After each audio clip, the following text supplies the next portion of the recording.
this video because I recently watched the HBO documentary Going Clear, and I thought it was very fascinating. Obviously, I've been interested in the Scientologists and that movement since I read about L. Ron Hubbard as a child. Yeah, imagine how bored that must have been, but it was okay. Anyway, I wanted to give my opinions and thoughts on being in a cult, what that's like. I was raised until I was 25 years old in the Jehovah's Witnesses. It's important to say off the bat that I don't consider the word cult a pejorative term. I'm not doing that to insult you. If you're a Jehovah's Witness, if you're a Mormon, if you're a Scientologist, whatever you are, it's not my intent to insult your faith. But what I am trying to do is give you a little bit of advice from my own perspective, my own understanding, so that you can answer a few things. What's a cult? How do you know you're in one? And what do you do now that you know? Okay, so as I say, from my perspective, it comes from 25 years as a Jehovah's Witness. I left when I was I left the Jehovah's Witnesses when I was 25, and before that I was a true believer. I knocked on your doors regularly. I donated money to the society. I did everything I could to further its goals, and I was convinced that the end of the world was coming, and that we were the chosen ones. So this is a bit of a free-flowing thing, and if I sound terrible when I'm doing it, I apologise, and if enough people watch it, I'll make another one. So anyway, how do you know you're in a cult? Okay, well, first thing people make a huge mistake is that they assume that there's such a thing as a cult, and they assume there's such a thing as an ordinary religion. Okay, there's not. There's cult-like qualities. There's books on the subject. The excellent, I believe it's called Combating Occult Mind Control by Steve Hassan. There's any of the million documentaries and books about leaving Scientology. There is Crisis of Conscience by the late great Raymond Franz, who was responsible for me leaving. So all thanks to him. Anyway, how do you know you're in a cult? Yes, people think, right, there's a cult, this is a cult, and this is an ordinary religion. The two can't be mixed up. That's nonsense. There are cult-like qualities. Some we all share. So, for instance, the ability to be a regimented, disciplined machine. Well, that sounds like the army to me. It's not a cult. When you talk about the Scientologists, that sounds like the Scientologists too. So, which one is which? But we'll get to that. Anyway, some of the things that there are cult-like qualities. Having a charismatic leader. Do you have a charismatic leader? And is he the sole leader? Is he the driving force behind your cult, your faith? So let's look at some religions, how they started off like that. The Scientologists, obviously, L. Ron Hubbard, David Miscavige, perfect examples. Jehovah's Witnesses, less so. They have a governing body. It's a bit boring.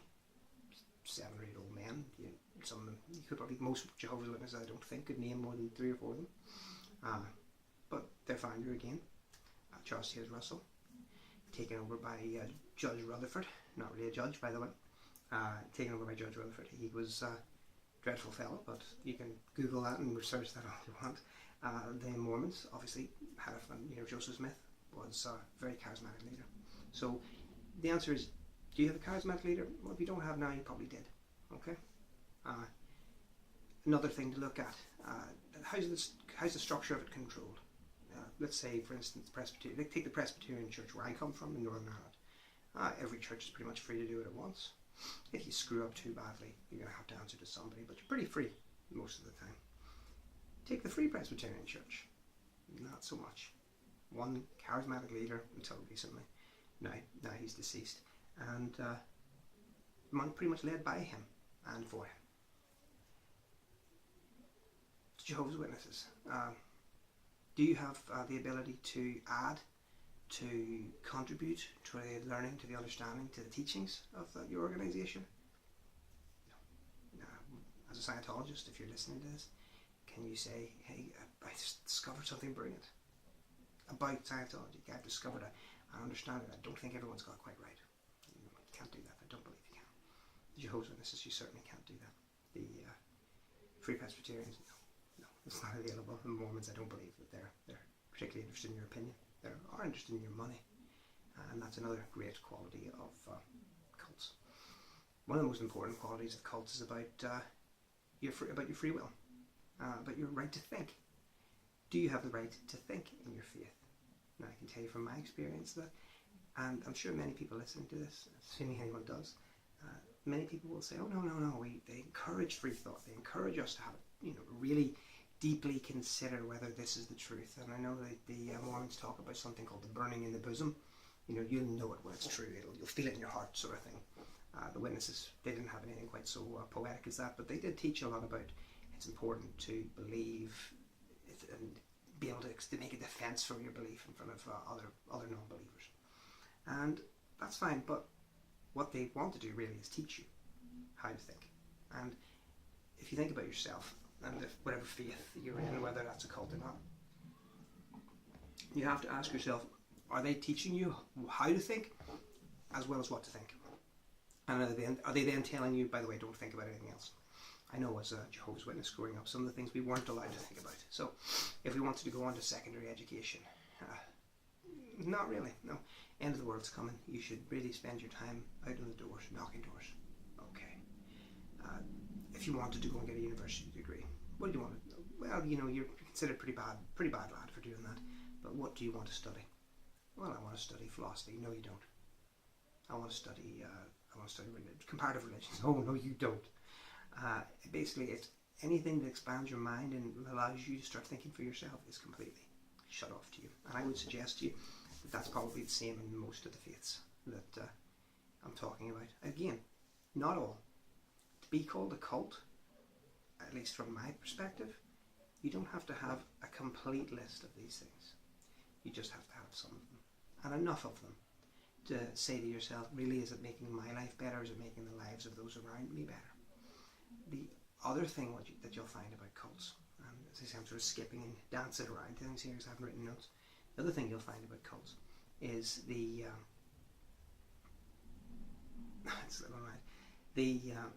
self-selected nature of the members. So, as a Jehovah's Witness, I believe that our job was to witness to the entire world, and then the end would come. As a Scientologist, you believe that your role is to help clear the world. Beautiful sign, isn't it?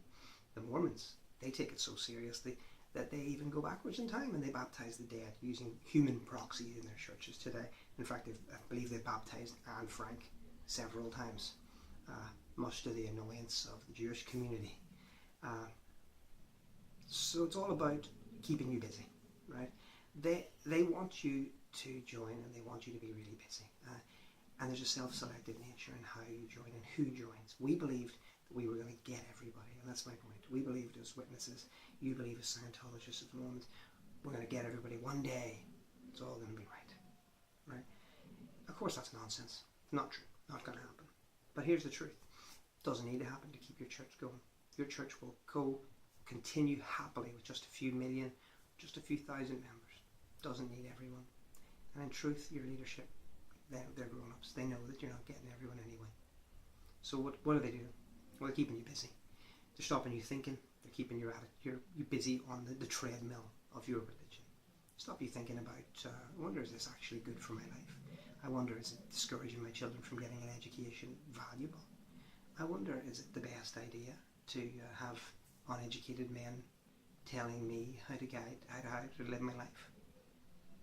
All these things are things that you have to ask yourself. Now, if you sit back and you think to yourself, no, it's doing me great good. I listened rather to the not Robert De Niro, the guy from Greece, John Travolta. The John Travolta response to the Going Clear documentary, and his was, well, it's been so good to me.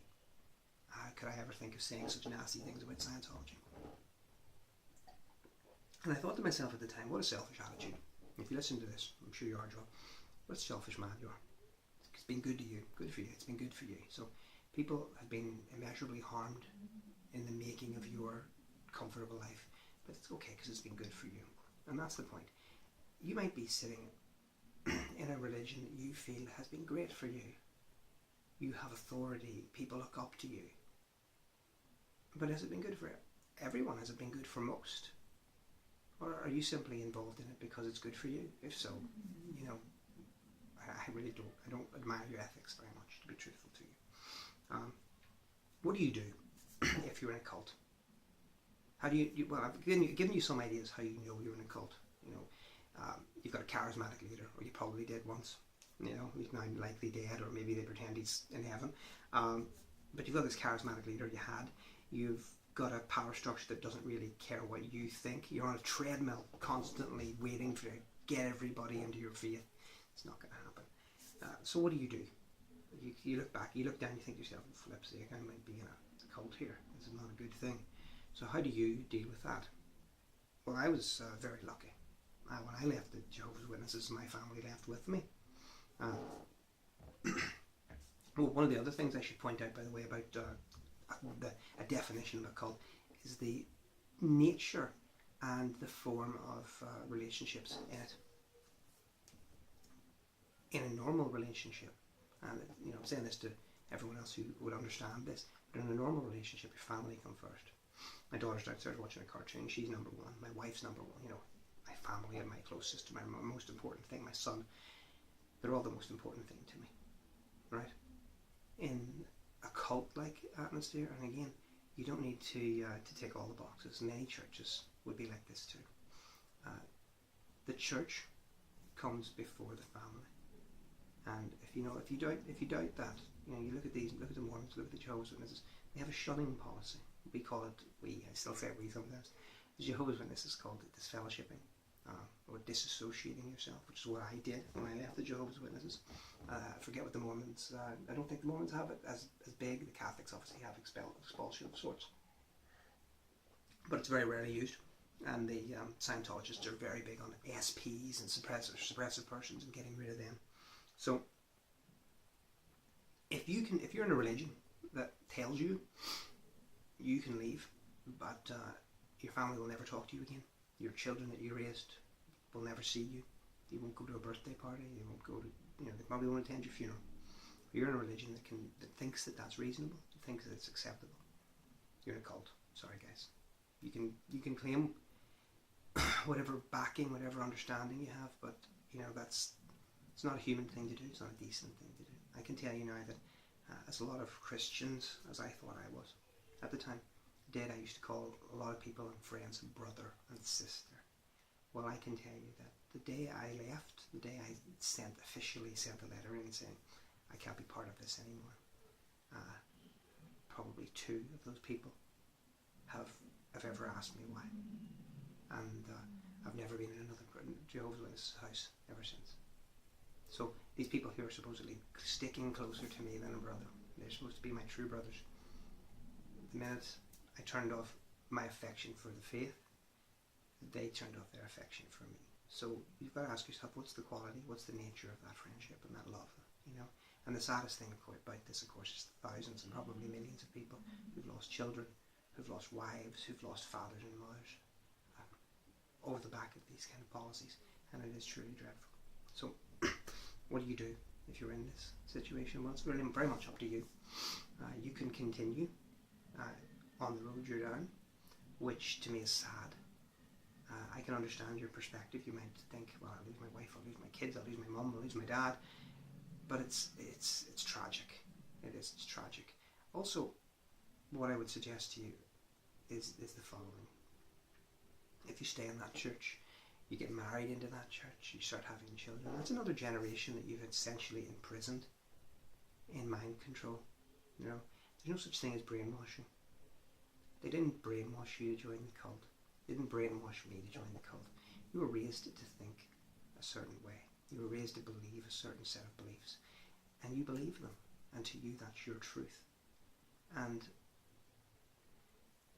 to me it's tragic that anyone who knows now that the faith that they're in, the beliefs they're in are not correct, would keep in and would raise children into that environment, would God forbid get converts, as the Jehovah's Witnesses did. It's very sad indeed. How do you leave? Well, I can tell you how I left. I gradually started to distance myself. I managed to move out on my own. I got a house, a flat actually, an apartment if you're listening to this in America. I got an apartment, and I went a bit less often, and I started reading information. Now that's also, by the way, one of the qualities, one of the number one things that people will tell you, that to me anyway, is a good way of telling you that you're in a cult. Don't read anything negative about us. Now if you're sitting here listening to this and you're in one of these organisations, well done to you, because you're halfway there. You have, in fact, you're more than halfway there. You're jumping. You're looking for something to push you over the edge. You know, if this is it, God forbid this is it, because this is a terrible video. But if this is it, great. You're nearly here, right? No organisation can tell you not to read, not to listen, not to learn. No harm can come from this. No harm. If you listen to this and you think to yourself, that man's full of it, he knows nothing about my religion. Fair enough.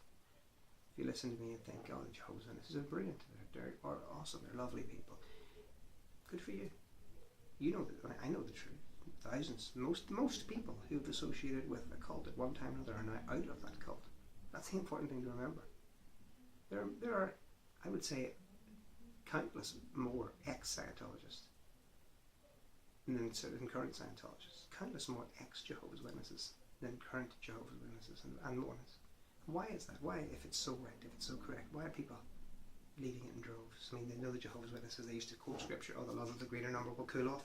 But many of those people don't leave and don't stop loving God or their beliefs. They leave your faith. So, anyway, how do you leave? Well, I say I drew myself away. Started coming less often. Started reading literature, which was anti my belief system, and I discovered that all these terrible people, all these awful apostates, were not actually awful apostates. They were just genuine people who were searching and were trying to find answers. And I brought it to the attention of some friends and some family, and I was very lucky. And a lot of them left with me. And as I say, what I would say to you now is I'm now 40 years old. That's 15 years ago that I left my cult. I found a fantastic wife outside it. I have 2 beautiful children. I have a home, I have a business. I'm happy most of the time. It's not scary outside. It's not fearful. Just if I was going to give you one piece of advice, I would say come outside. The weather is good. Don't hesitate. You're trapped at the moment, and you might think everyone outside is negative or looking to get you. It's not true. Most people don't care about you, But most people inside your church don't care about you either. They just care about their lives, and they're trying to get on in the strange little environment that they live in, and that you maybe live in right now. So anyway, have a think about this. If anybody gives a damn and wants me to do another one, I'll be happy to tell you more about what happened to me and tell you more about the Jehovah's Witnesses, talk a little bit about the Scientologists, who I find fascinating, but I've got to be honest, I think they get hugely overplayed because of Tom Cruise and people like that. It's completely over the top. The religions that do far more harm, organisations like the Jehovah's Witness with their awful disfellowshipping policy, their blood transfusion policy, the fact that they don't protect their children from child abusers. Dreadful things, and I have so many things to tell you on that. But as I say, if there's of any interest to you, you're more than welcome to leave a comment, and I will be happy to respond. Thank you very much. Bye bye.